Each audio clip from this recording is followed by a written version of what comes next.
I told you, straight win. Zesco's nothing. When I looked into Zesco, I told you nothing. We're gonna walk out there with 3 points, and most importantly, luckily with those conditions, we walk away with 3 points because we didn't have clear-cut chances. But once again, we couldn't play the normal football we play. Carpet football on the ground, connecting passes through the channels. We couldn't play that because the grass is 2 meters long grass. You can't play in the grass. You saw the ball wouldn't move. They pass 1 meter. The ball stops 0.5 meters until the ball stops. Terrible pitch conditions. And obviously they're used to it. They play the doom ball. You saw they just kick. That's not football. That's cool. You guys, I don't know how they can watch the Zambian league if that's the football they play. Doom, just everything. That's why everything's over the top with runners non-stop. It's not football, man. This is what it is. But well done, boys, for the most important thing. We collected 3 points because when they come here in South Africa, guys, Zesco's catching 4 or 5 from us, 4 or 5 from South Africa. Don't be fooled by that old defensive, because I know people are going to watch it again. Hey, we're very defensive, we're under attack. No, because of the conditions, we could not play our normal game. So don't forget that.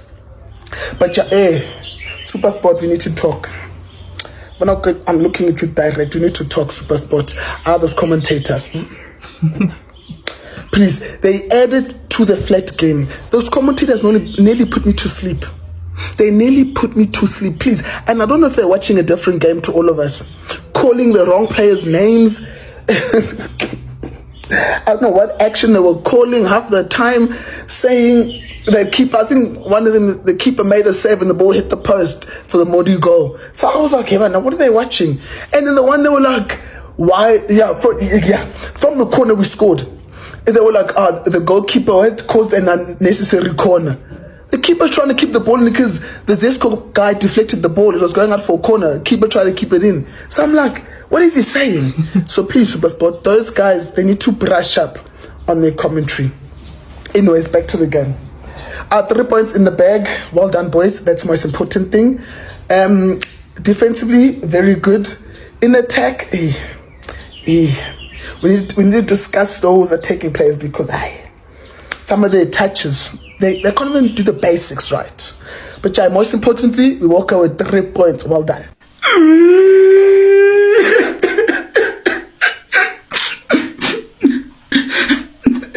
Hello, sis. The office, the Kaizer Chiefs says, oh, okay. Uthatha naye uTumela Trom. Speak persons abalandeli be-Orlando Pirates. Le president abalandeli bebhola eAfrika yonke jikelele. Every Africa. Sis. Andilile sisi, ndivona ukuzothi congratulations, nidlalile man, nisebenzile nabethi Zesco United. Ndiyabona uba nizimisele kakhulu, ibhola yenu improvile, nenza kakhulu ngoku sisi.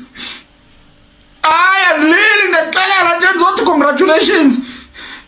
Ithini kanti into yakho? Awufuni umntu ancome, xa ndikuncoma ndixelela ngento zolila ngoku. Ngicela undiyeke. Ndiyamncoma mosa ndithi ufunani kanti ngoku?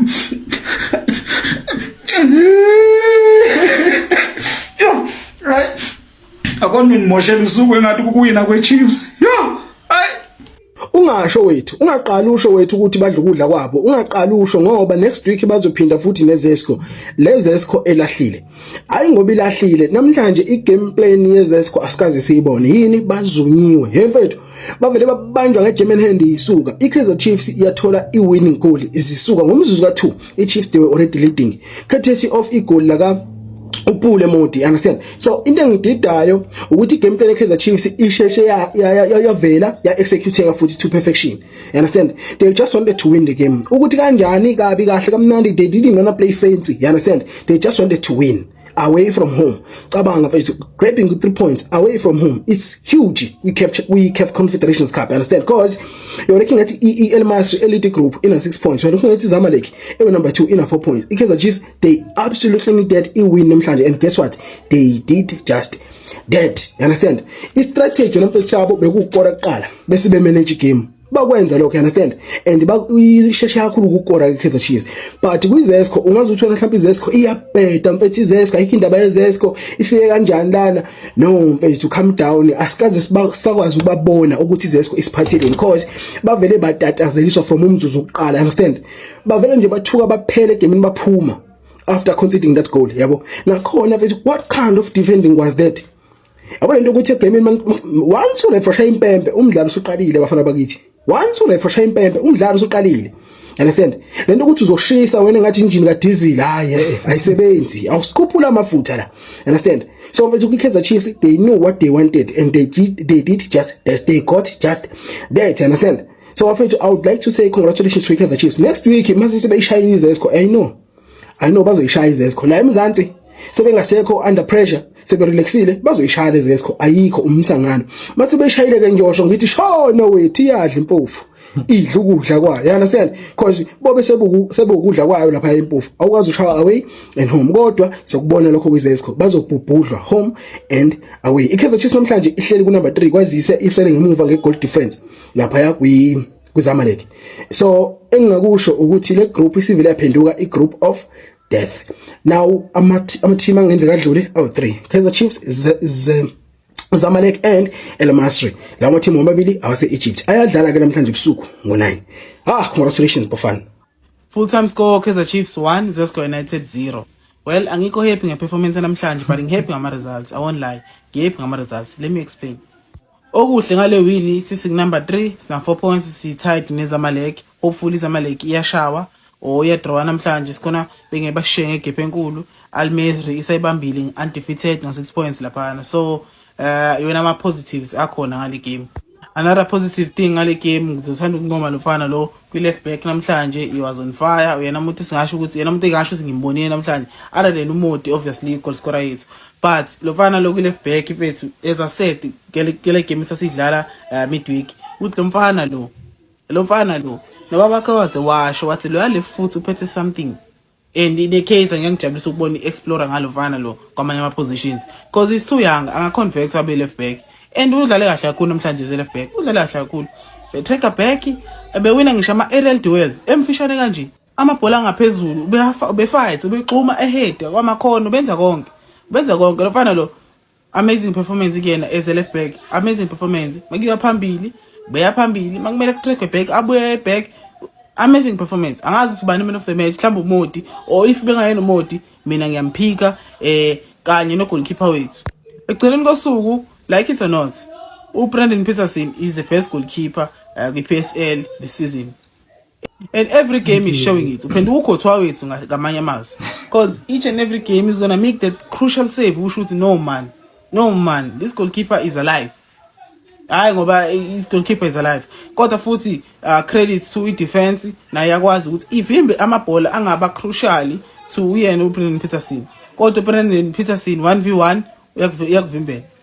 So amazing performance nakuyena futhi namhlanje. Sibonge Pulemodi namhlanje ngeperformance yakho. Siqale nje ngegoli lakho ebelibuya epalini kwi-header kaDa Silva mangaphosisi. Yeah, ngasibuka i-header kaDa Silva. And then Pulemodi akwazi ukuqodela wa-convert to a goal 2 minutes of the game bese silida ngo-1-0. Sibonge uModi enye into engizothanda ukuncomela yona, defensive work rate yakhe, defensive, yabona nje defensive motivate is amazing. Ngathi ngakho eqala over uVelepai.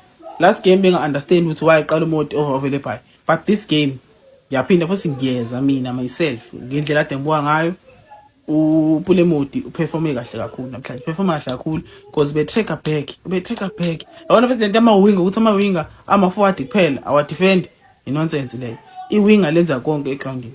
I-winger bafuthi la tracker back lo size i-team i-defend, because la team leyana ibisifakela i-pressure besidinga yonke i-team isebenzisane, ama-forward asebenzisane ne-midfield ne-defense, ku-defend kumele ku-defend, ku-attack kumele ku-attack. So amazing performance by uPulemodi today. Lawonikeza namhlanje bidlala ibhola elibheda kakhulu. Yabona nje okade ngikusho eqaleni bekwama positives of igame. Mhlawumbe manje ngakhohliwe bakhona uzakwethu aba-analyzer bazokutshela wona ama-facts engikhohliwe. Kodwa mina kuloko kade ngikubuka, yabona le bhola athi sidlala namhlanje, it was depressing football. One, iZesco United were all over us. It was expected. Si away vele bafuna vele ukudlala to a point la bakhombisa ukuthi home ground yethu mele siba dominate. I understand that. Kodwa i-midfielder yethu bayidominateile. Mabuwe noNdlovu noMayo. Yabona uMayo first half. Ngiyabonga ukuthi bamsabhe out. Kodwa nesub yakhe lo ongenele uMayo naye bese ufika wacwila second half. Thina u10 wethu belovile namhlanje. Whole game belovile u10 wethu. Because uMayo it's okay. I think I understand something. Why uVilakazi bedlala iwinga uMayo adlale u10? Why bengaswaphanga kubo Vilakazi udlala u10? Because siyamazi ukuthi uyakwazi ukukhipha lamabhola lawa azokwazi ukufika kuDa Silva. uDa Silva vele uthanda amabhola ahamba phansi uDa Silva. So angiunderstandanga mina why uMayo, because uMayo angikhumbule ekhipha ngisho iphase eyodwa ekhiphela lo mfana lo uDa Silva. For uVilakazi first bheka nje ama total shots ashawe iZesco kwiKaizer Chiefs. 11 shots, 2 on targets. We only had 1 shot on targets and it was a goal. Lonto vethi kutshela yabona bebemtesta ugoalkeeper wethu. Thina bese ngakwenzi lokho. Because amabhola bengafiki kuDa Silva. And mina understand why. Mina ngiyaqambela manga mfethu iKaizer inayo equality. Angani uma abachitha abacoachwa ngendlela right or what. Kodwa iKaizer inayo equality. Like buka le squad lesi sine potential yokuwina iCAF siphinde sibe ne potential yokuwina ileague. Kodwa ngenxa ukuthi angazi abadlali bethu abacomplementani badlala nje into ethandwa ibona. Lonto mfethu gcina sibuka ibhola eli depressing. Nje ibhola namhlanje mfethu bengi depressed ngilibuka lonke and abona ubuli lephe edlala ibhola mfethu ngathi ngikwi-coma. Yena defensive wise is pretty good. Ngeke ngimphuce lokho. Kodwa mfethu asiyekatheka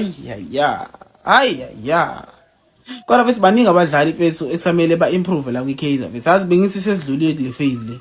Bethi nje sidlulile kule phase abadlali eksamele ba-improve wara. Bengithi nje sibheke phambili manje khona kusamele kusetshenzwe. Well, another day, another win for Amakhosi. That's all I can say. Good, how we need Amakhosi. And to be honest, the game wasn't like the most exciting game on Gaibuga.